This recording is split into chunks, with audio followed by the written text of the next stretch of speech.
छज्जूकापुर गांव में एक बहुत ही सरल स्वभाव की नंदो नाम की महिला रहती थी, जिसे सब स्त्री वाली कहकर बुलाते थे। वह पूरे गांव के कपड़े प्रेस, इस्त्री करने का काम करती थी। गांव के लगभग सभी लोग अपने कपड़े उसी से प्रेस करवाते थे। यह उस जमाने की बात है जब घर घर में बिजली नहीं हुआ करती थी। तब आज की तरह बिजली वाली इस्त्री नहीं, बल्कि लोहे की भारी इस्त्री का इस्तेमाल होता था। इस इस्त्री के बीच में खाली जगह होती थी, जिसमें दहकते हुए गर्म कोयले डाले जाते थे। कोयलों की गर्मी से लोहा गर्म हो जाता था और फिर लकड़ी के हत्थे की मदद से कपड़ों पर इस्त्री की जाती थी। कोयले के वजन के कारण वह इस्त्री काफी भारी होती थी और यह काम बहुत मेहनत भरा था। उस दौर में हर कोई प्रेस किए हुए कपड़े नहीं पहनता था। केवल अमीर, जमींदार और रईस लोग ही इस्त्री किए हुए कपड़ों में नजर आते थे। नंदो भी छज्जूकापुर में ही रहती थी। उसके पास न तो अपनी जमीन थी कि वह खेती कर सके और न ही आय का कोई दूसरा साधन।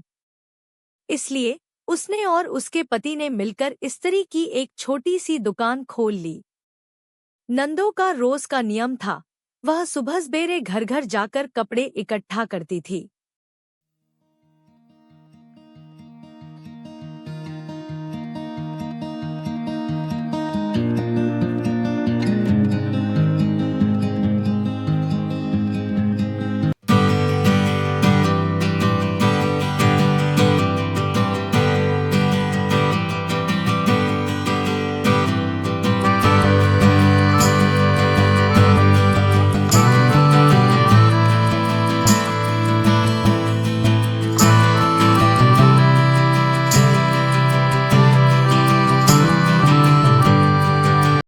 सबसे पहले वह गांव के सरपंच के घर जाती।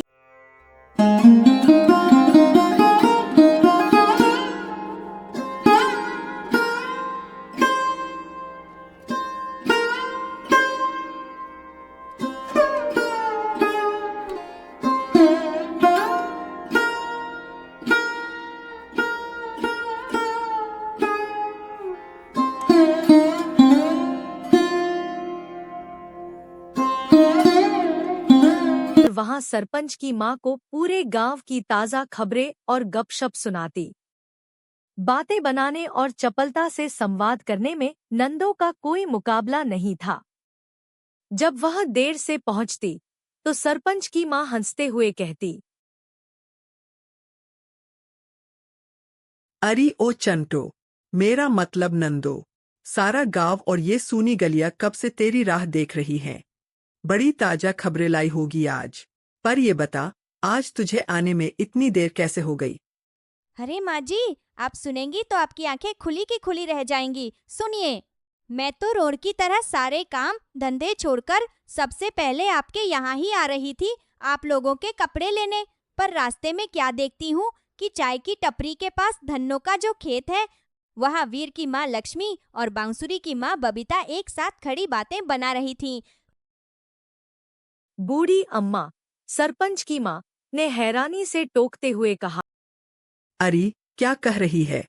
उनकी तो भयंकर लड़ाई हो रखी है। वे तो एक दूसरे की शक्ल तक नहीं देखना चाहती।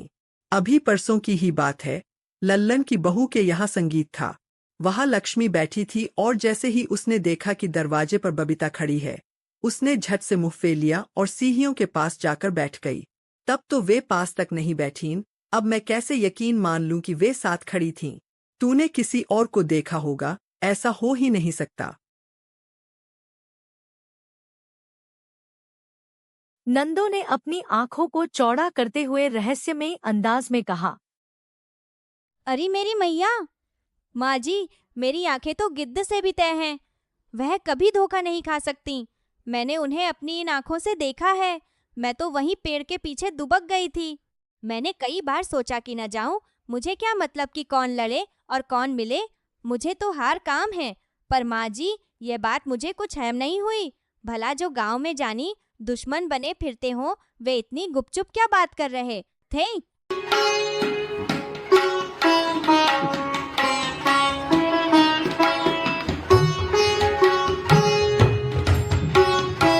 अरे कहाँ कह रही है, उनकी तो भयंकर लड़ाई हो रखी है, वो तो एक दूसरे के घर जाना भी न जाती है।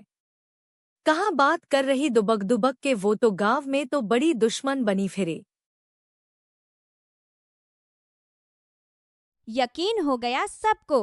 अब किसी को क्या पता कि लक्ष्मी वीर की माँ और बबीता बांसुरी की माँ मिली ही नहीं। मैं तो बच गई हो इस स्वप्न। सच बात बताने में तो मुझे जैसा होशियार कोई नहीं। माँ जी, जल्दी जल्दी कपड़े दे दो, ठकुराइन के यहाँ भी जाना है, वैसे ही देर हो गई है।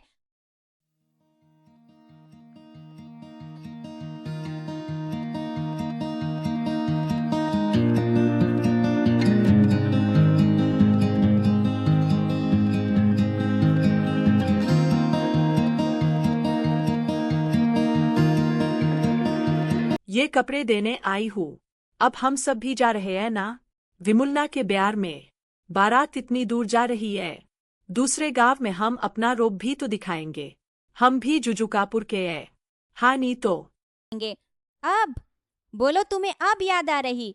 इतना समय भी नहीं कि अपने कपड़े भी इस्त्री करा लूं। बोलो, मैंने कुछ गलत कही क्या? अरे नंदो, मान भी जा कुछ। तू तो कितनी पुरानी दोस्त है मेरी।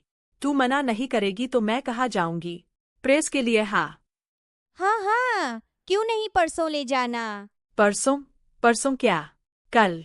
कल शादी तो कल की है नंदो।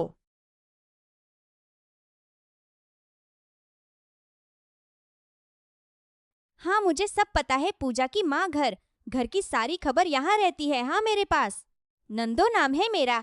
हाँ, अब तुम तो जानती ही हो, सबके कपड़े हैं यहाँ। ऊपर से रात को भी सोने वाली नहीं हूँ। सबके कपड़े इस्त्री कर कल भोर ही जल्दी सुबह सबके घर पहुँचाने हैं।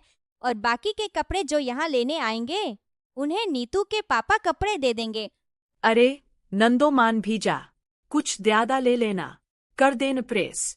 तू तो कितनी पुरानी दोस्त है मेरी। तू मना नहीं करेगी तो मैं कहाँ जाऊंगी। मैं अपने ग्राहकों और मित्रों सबका ख्याल रखती हूँ।